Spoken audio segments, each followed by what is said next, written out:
पापियों को पाप से है तारती, श्री भागवत भगवान की है आरती। पापियों को पाप से है तारती, पापियों को पाप से है तारती,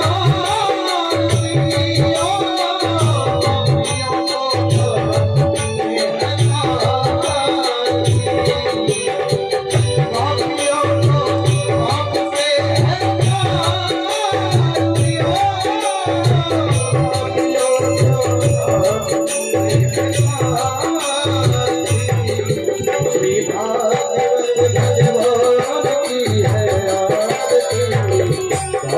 को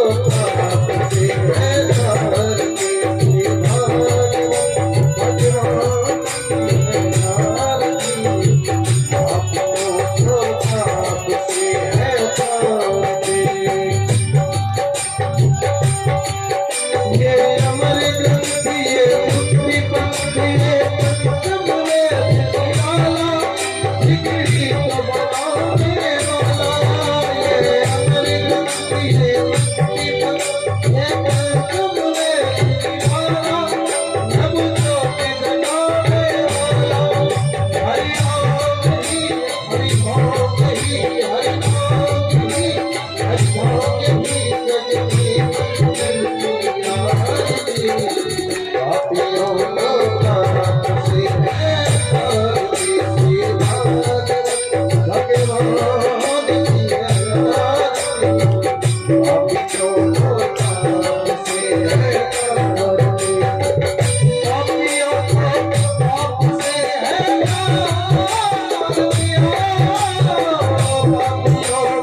Oh,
प्रेम से बोलिए मंगल आरती की, सावरिया सरकार की, व्यासी महाराज की, भागवत भगवान की जय। जय श्री राधे नमः। श्री कृष्णाय नमः। परम कृपाल वे श्री सद्गुरु भगवते नमः। गुरु ब्रह्मा गुरुर्विष्णु गुरुदेवो महेश्वर, गुरुः साक्षात् ब्रह्म तस्मै श्री गुरवे नमः। कृष्णाय वासुदेवाय देवकी नंदनाय च नंदगोपकुमाराय गोविंदाय नमो नमः।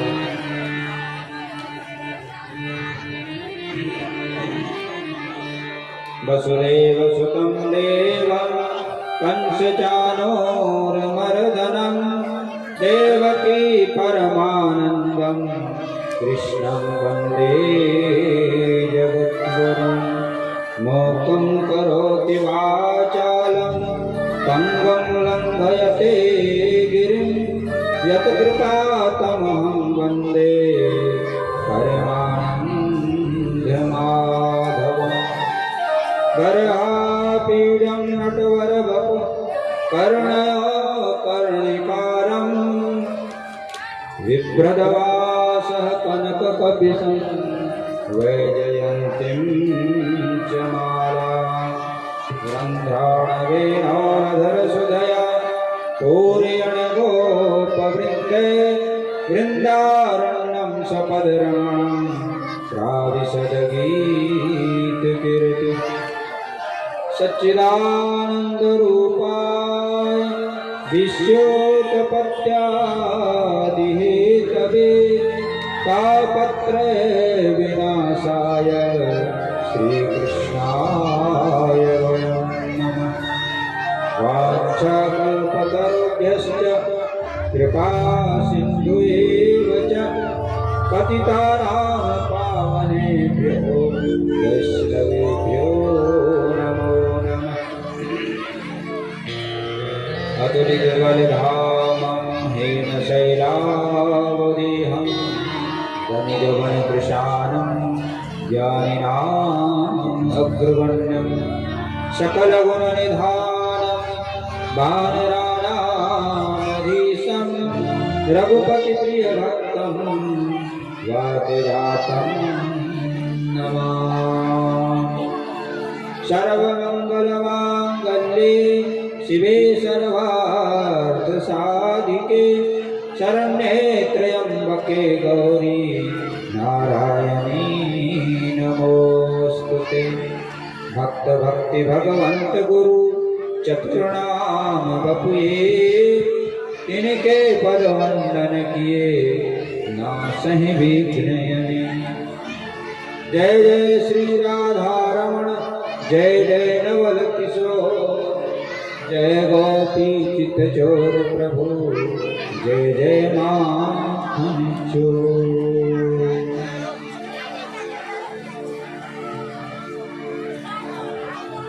आइए मन वाणी को पवित्र करने के लिए कुछ क्षण पावन भगवान नाम का स्मरण करते हैं। तेरी पार करेंगे नैया, भज कृष्ण कन्हैया। तेरी पार करेंगे नैया, भज कृष्ण कन्हैया। करेंगे नैया, कृष्ण कन्हैया। तेरी पार करेंगे नैया, भज कृष्ण कन्हैया।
गोविंद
भक्त सुदामा चावल लाए, प्रेम सहित हरि भोग लगाए। भक्त सुदामा चावल लाए, प्रेम सहित हरि भोग लगाए। भक्त सुदामा चावल लाए, प्रेम सहित हरि भोग लगाए। भक्त सुदामा चावल लाए, सहित हरि भोग लगाए। कर भैया भैया भजो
मीरा में प्रभु गिरधर नागर, सुर श्याम मेरे नटवर नागर। मीरा में प्रभु गिरधर नागर, सुर श्याम मेरे नटवर नागर। मीरा में प्रभु गिरधर नागर, सुर श्याम मेरे नटवर नागर। मीरा में प्रभु गिरधर नागर,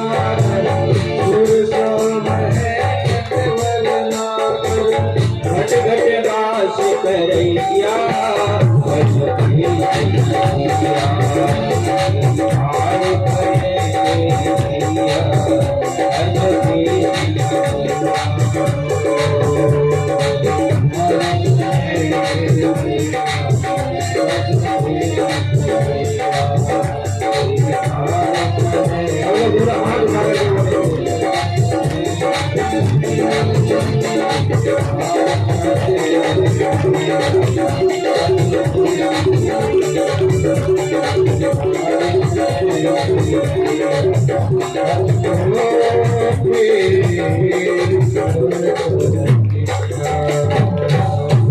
बोलो कृष्ण कन्हैया लाल की जय, राधा रानी की जय। हर हर महादेव। परम मंगल में, परम करुणा में, परम दयालु, परम कृपालु श्री राधा माधव भगवान के चरणों में अनंत कोटि बार प्रणाम। उनके मंगलमय स्वरूप श्रीमद् भागवत भगवान के चरणों में बारंबार नमन। प्रत्यक्ष एवं अप्रत्यक्ष रूप से विराजमान सभी संत महापुरुष, सभी तीर्थ राम देवी देवता, संपस्थित भगवत स्वरूप भक्तजन एवं भगवती स्वरूपा माता, सबको साधारण जय जय श्री राधे। राधे राधे। सब लोग बोलिए, हम क्या करते? राधे राधे, राधे राधे, राधे राधे।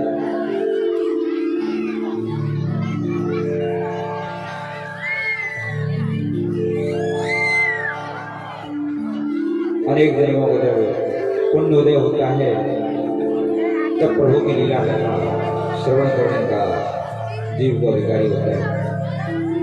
हम लोग परम सौभाग्यशाली हैं, विगत 2 दिन से भगवान के मधुर मधुर सुंदर पावन लीला चरित्रों का गुणगान करें। आज तीसरा दिन है और अंतिम दिवस। यहाँ पर श्री कृष्ण कथा पाठ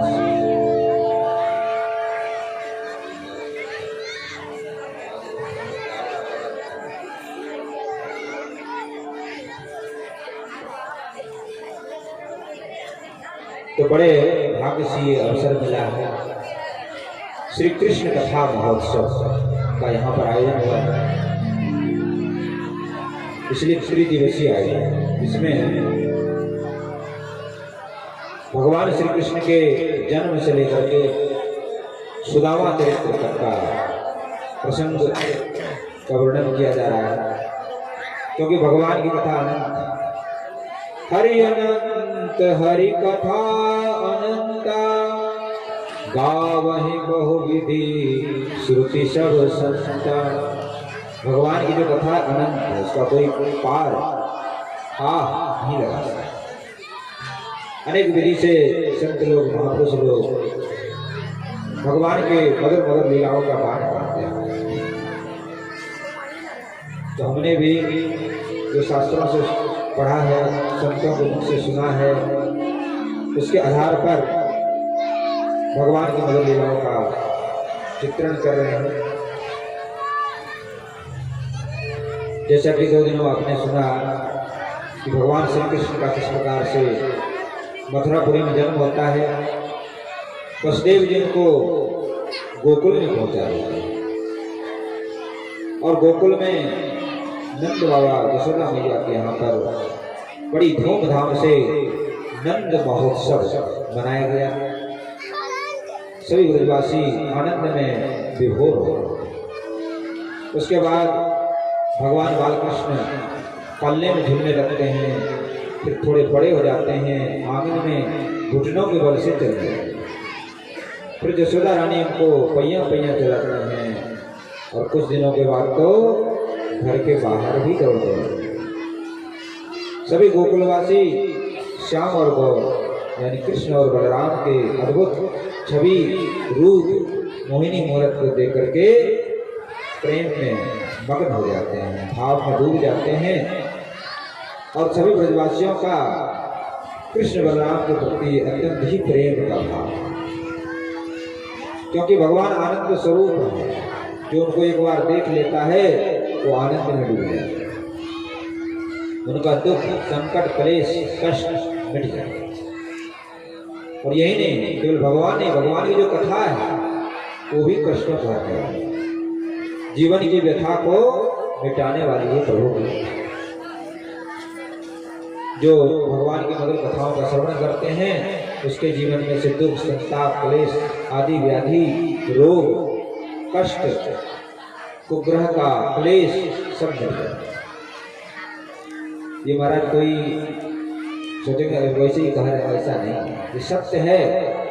आप एक बार सुन करके तो देखिए, आपके जीवन में आनंद की बहार है, क्योंकि भगवान आनंद स्वरूप।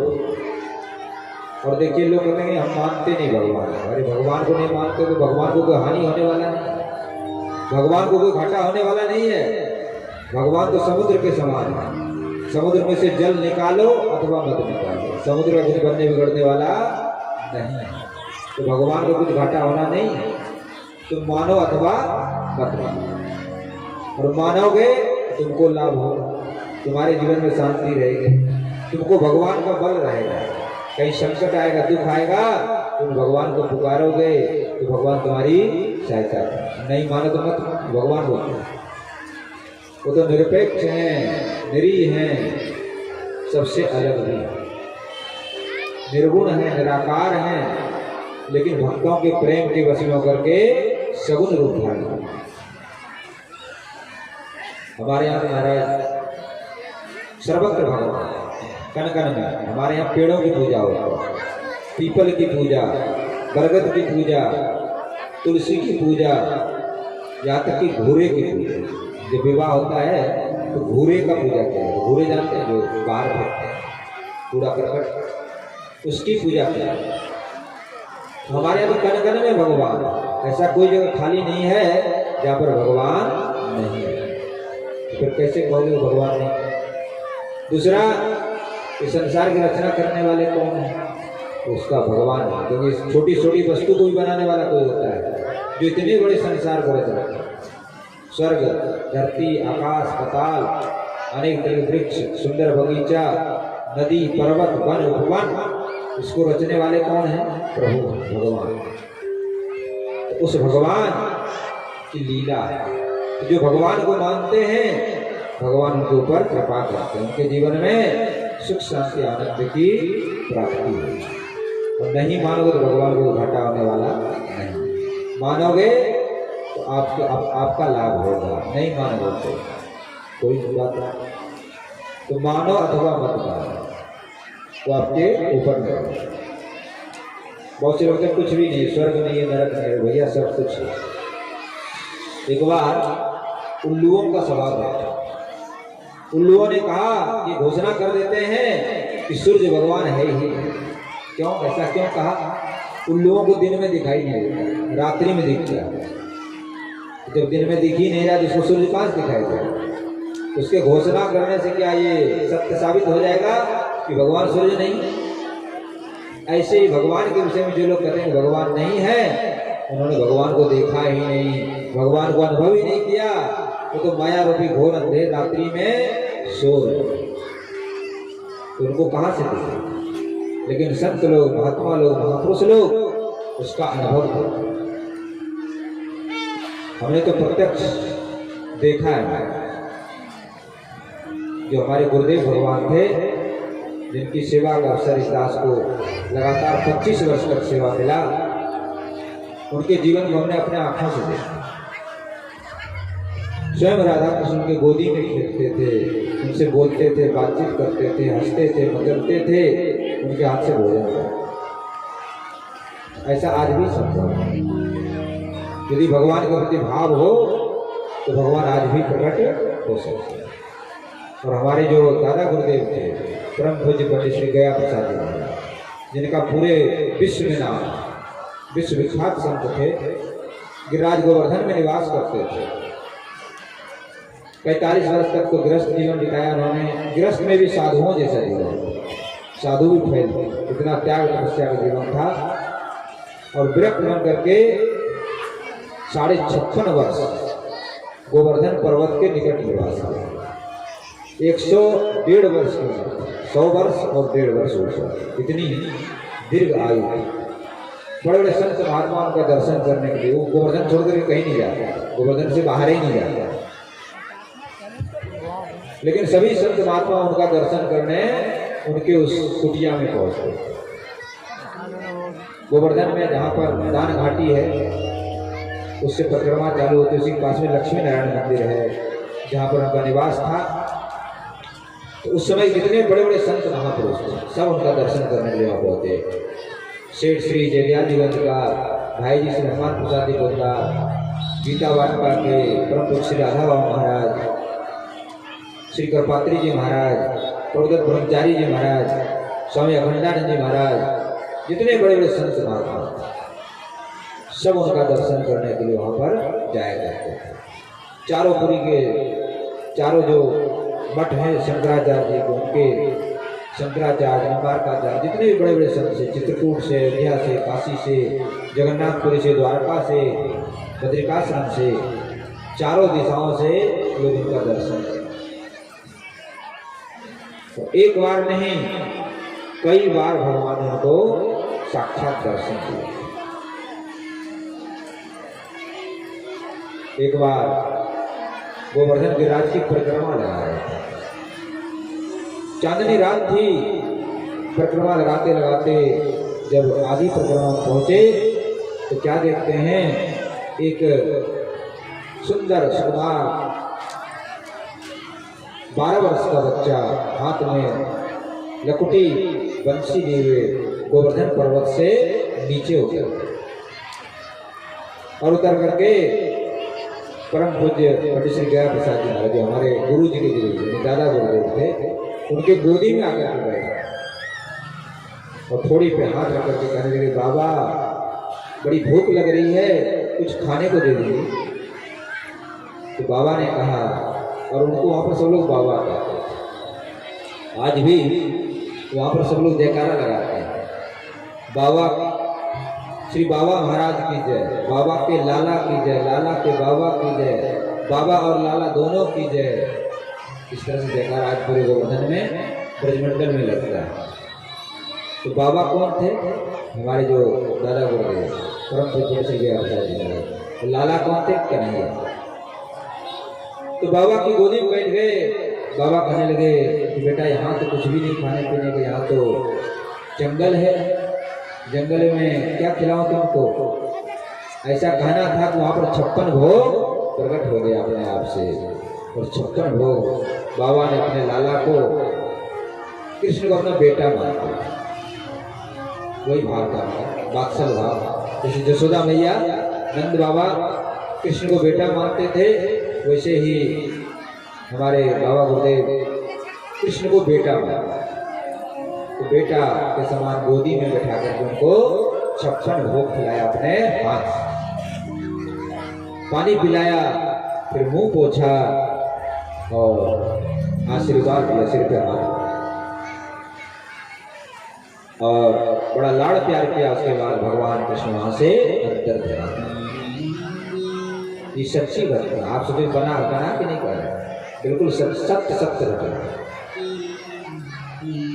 इसी तरह से एक बार अपने आंगन में, जो कुटिया थी, कुटिया के आंगन में विश्राम कर रहे थे, लेट रहे थे, रात्रि का समय था। उनका सेवक खुशी राम जी नाम था उनका, पास में बैठ करके भजन कर रहे। उसी समय एक 10 वर्ष की बालिका आई, उसके उनके पांव में घुंघरू बंधा हुआ, छम छम नाचने लगी। खुशी राम जी ने कहा, गरीब बेटी लाली, हमारे यहाँ लाली कहता है, बेटा को लाला बोलते हैं और बेटी को लाली बोलते हैं, वो हमारे वृंदावन ब्रज में। तो खुशी राम जी कहने लगे, लाली बेटी यहाँ पर नाचे मत, यहाँ पंडित जी, उनको पंडित जी भी बोलते हैं, पंडित श्री गया प्रसाद जा रहा है, पंडित जी ज्यादा नाम करते हैं, पंडित जी सो रहे हैं तो हल्ला मत करें। तो लाली ने क्या कहा, मैं तो बाबा की लाली हूँ, बेटी हूँ, मैं रोज यहाँ पर खेलने के लिए आता हूँ। सुबह हुआ, खुशी राम जी ने पंडित जी बाबा से कहा कि ऐसे ऐसी घटना हुई। पंडित जी बाबा आंखों से झरझर आंसू बहने लगा, कहने लगे कोई नहीं, वो तो हमारी लाडली बेटी राधा है, जो रोज यहाँ पर हमसे मिलने आती है, यहाँ पर खेलने। स्वयं राधा रानी वहाँ पर रोज खेलने गया। ऐसे संत का आपने दर्शन किया है आंखों से, हमारा बड़ा सौभाग्य है। एक ने अनेक घटना उनके जीवन का, अनेकों बार भगवान उनको दर्शन दिया। एक बार गोवर्धन की जो तलहटी बोलते हैं उनको हम लोग, वहाँ वो झाड़ू लगाए थे। उनका काम था सुबह सुबह जाते थे और झाड़ू लगाते थे वहाँ पर जाकर। एक दिन झाड़ू लेकर के बैठे हुए थे, एक गोवर्धन के एक वासी थे, पहुंच गए, कहने लगे आप बैठे क्यों, उदास क्यों हैं? और दिन तो बड़े प्रसन्न दिखते थे। तो कहने लगे, पहले तो बताया नहीं, बोले कोई बात नहीं, लेकिन ज्यादा पीछे पड़ गए। तो कहने लगे देखो ये कन्हैया है ना, कृष्ण है ना, ये हमको सेवा नहीं करने दे रहा है। जहां मैं झाड़ू लगाना चाहता हूँ वहां पर आकर खड़ा हो जाता है, अपना पैर रख देता है, बताओ मैं कैसे झाड़ू लगाऊं? ऐसे कन्हैया के साथ विचित्र विचित्र लीला किया। एक दिन झाड़ू लगा रहे थे वहीं पर, तो एक नाक खाने का कांटा, वो कांटा हाथ से झाड़ते थे, झाड़ू से झाड़ते तो फिर हाथ से झाड़ते, जिसे कोई बेला कंकड़ पत्थर नहीं रह जाए। एक नागफनी का कांटा जो हाथ में लग गया, तो उनके सेवक बाबा श्री ठाकुर दास जी हमारे साथ में थे। कहने लगे आप ये क्या कर रहे हो, अपने हाथ से क्यों झाड़ रहे? देखो आपका हाथ बड़ा कोमल है, इसमें चुभ गया। पंडित जी महाराज हमारे बाबा को आंखों से झरझर आंसू बहने लगा। कहने लगे यही तो मैं करता हूँ, हमारे कृष्ण के पाँव में कोई कांटा न लग जाए, इसलिए मैं हाथ से इस जगह को उहाड़ देता हूँ। तो हमारे कृष्ण रोज यहाँ पर खेलने के आते हैं। तो महाराज इस कलयुग में अभी ज्यादा दिन नहीं हुआ है, केवल 30 वर्ष और 50 वर्ष के भीतर हुआ। उनको गए सन 94 में उनका शरीर पूरा हुआ था, तभी ज्यादा 28 साल हुआ। ऐसे संत आज भी अनेक संत हमारे ब्रज में गोवर्धन आज भी हैं, जिनको भगवान साक्षात दर्शन देते हैं, उनके साथ खेल खेलते हैं, उनसे बात करते हैं। तो भगवान आज भी साक्षात, लेकिन उसकी जिसको अनुभूति होगा वही महाराज जान सकता। और उनके जो गुरुदेव भगवान थे उनका नाम था परम पूज्य श्री उड़िया बाबा जी महाराज। वो भी सिद्ध महात्मा, उन्होंने अनेक मृतकों को जिंदा कर दिया, सिद्ध महात्मा थे। कोई 500 को दूर से पुकारता बाबा बाबा, तो बाबा वहीं पर खड़े थे। और गुरु के रूप में साक्षात भगवान ये भी सिद्ध करके दिखाया। एक दिन पंडित जी महाराज के गुरुदेव भगवान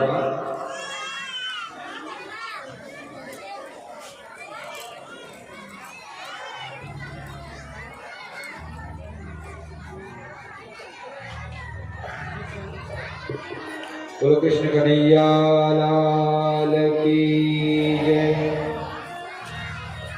तो देखो ये बाबा का लाला अपने आप आ गया कथा सुनने के लिए। बोलो बाबा के लाला की जय। कृष्ण कन्हैया लाल की जय। एक कहानी और सुनाएंगे। एक मथुरा के डिप्टी कलेक्टर थे, तो रिटायर हो गए, तो राधा रानी के मंदिर के नीचे एक कमरा उनको लोगों ने दे दिया रहने के, क्योंकि वो मथुरा के विकास के लिए बहुत काम करते थे, मंदिरों के विकास के लिए बहुत काम करते थे, सब लोग उनसे परिचित थे। जब रिटायर हो गए तो जो राधा रानी का मंदिर है बरसाना में, उसके गोसाई लोगों ने उनके रहने के लिए कमरा दे दिया।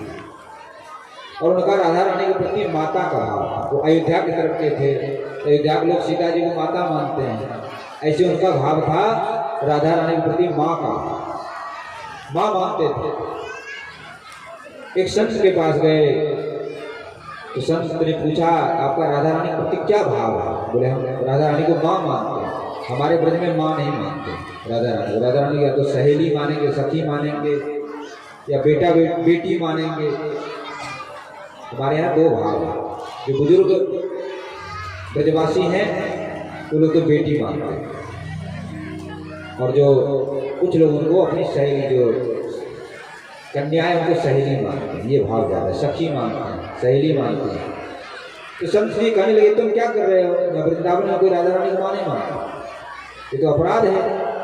लेकिन उनके मन में तो बस गया था कि राधा रानी हमारी माँ है। और संत की बात न माने तो अपराध है, और नहीं, और उस अपने भाव को छोड़ नहीं सकते।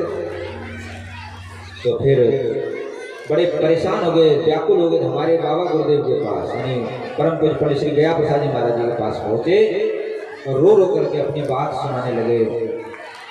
तो पंडित जी महाराज ने कहा कि देखो, भगवान को जो जिस भाव से भजता है, भगवान उसे उसी भाव से स्वीकार करता है।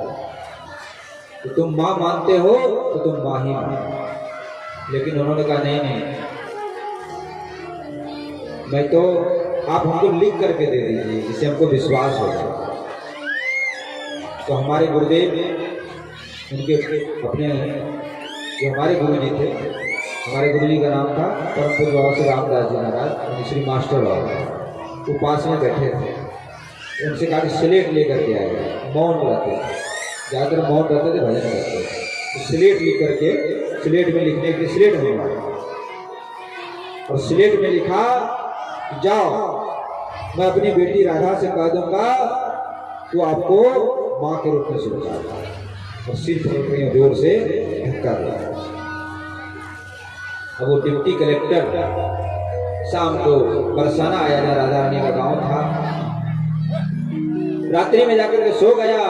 उसी रात्रि में साक्षात राधा रानी आई और जैसे कि माँ बच्चा को अपनी गोदी में खींच लेती हैं, वैसे उनको अपनी गोदी में खींच करके बैठा है। और जैसे माँ अपने बच्चे को प्यार करती हैं, वैसे उनके पूरे शरीर पर हाथ फिराए, जैसे माँ की तरफ प्यार है। अब तो सुबह हुआ है और सुबह उससे भी ज्यादा रोते हुए, पहले यहाँ से रोते हुए गए, फिर वहां से उससे भी ज्यादा रोते हुए पंडित जी महाराज के पास आए, चरणों में प्रणाम किया। बोले आपकी कृपा से, जो करोड़ों जन्मों के साधना से नहीं मिल सकता था, आपके कृपा से, आशीर्वाद से आज साक्षात राधा रानी ने हमको दर्शन दिया। और जैसे माँ बच्चे को प्यार करती हैं, वैसे हमारे साथ उन्होंने प्यार किया। ये सब हमारा सत्य घटना है, उसका आप असत्य न समझें। ऐसी एक दूसरी कथा, बरसाना जहाँ राधा रानी का मंदिर है, वहाँ पर एक गुलाब नाम का एक मुसलमान था, उसी बरसाना गांव। जो बरसाना गांव है ना, वो राधा रानी का गांव है, और नंदगांव हमारे कृष्ण कन्हैया का गांव है। तो बरसाने के लोग राधा रानी को बेटी मानते हैं आज भी, और नंदगांव के लोग कृष्ण कन्हैया को बेटा मानते हैं आज भी। तो गुलाब का भाव था कि राधा रानी हमारी बेटी है। गुलाब मुसलमान था, लेकिन राधा रानी प्रति उनका भाव था। प्रतिदिन मंदिर में जाता था और तबला बजाता था, तबला बजाने की सेवा थी। वहां पर रोज कीर्तन भजन होता था, तो तबला बजाया करते थे। उनकी एक बेटी थी, तो बेटी का नाम रखा था राधा।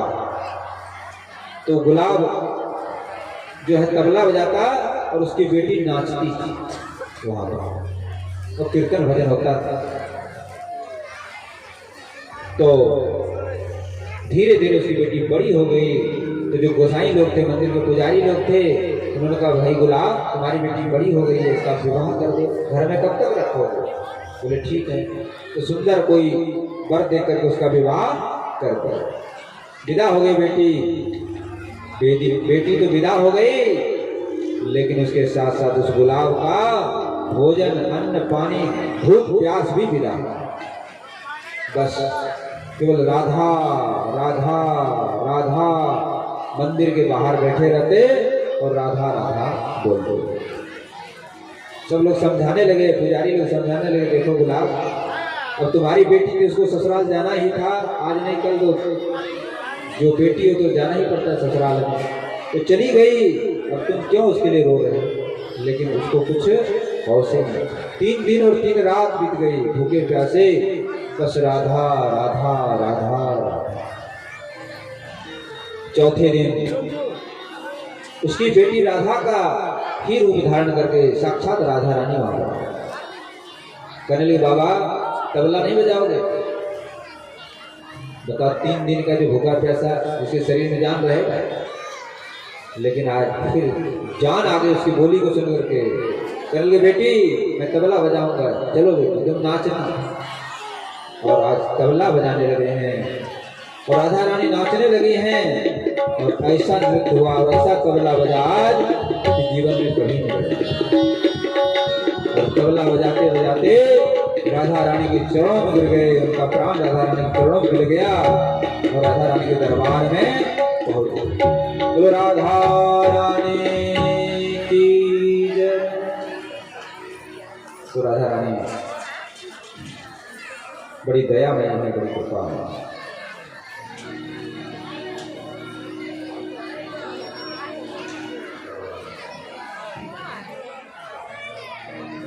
दरबार में राधा रानी के दुख दर्द मिटाए जाते हैं।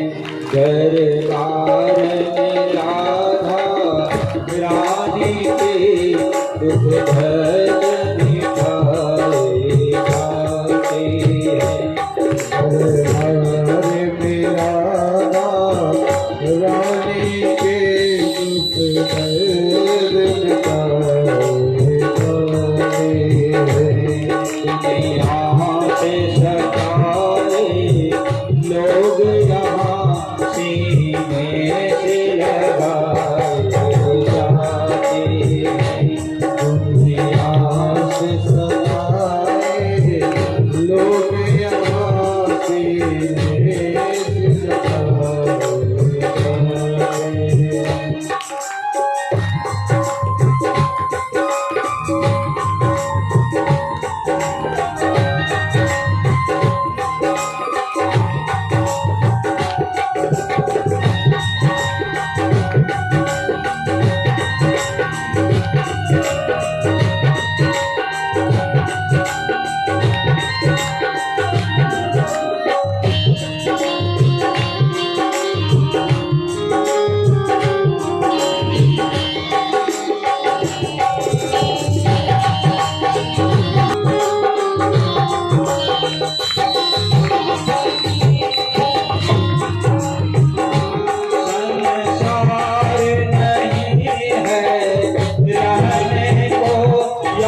आज भी जो सच्चे मन से भगवान के शरण में जाते हैं उनके दुख दर्द कष्ट व्याधा सब मिट जाता है और सुख संपत्ति आनंद की प्राप्ति है। इसलिए प्रभु के शरण में जरूर जाना चाहिए। देखिए हम जहाँ भी जाते हैं लोगों से प्रश्न करते हैं भक्ति करने से लाभ क्या है और भक्ति नहीं करने से हानि क्या है। भक्ति करने से पहले हानि क्या है इसको समझिए। बहुत हो रहा है यहाँ पर बच्चे लोग थोड़ा सा देखिए कार्यकर्ता लोग से बगल में बच्चे लोग बहुत हल्ला कर रहे हैं।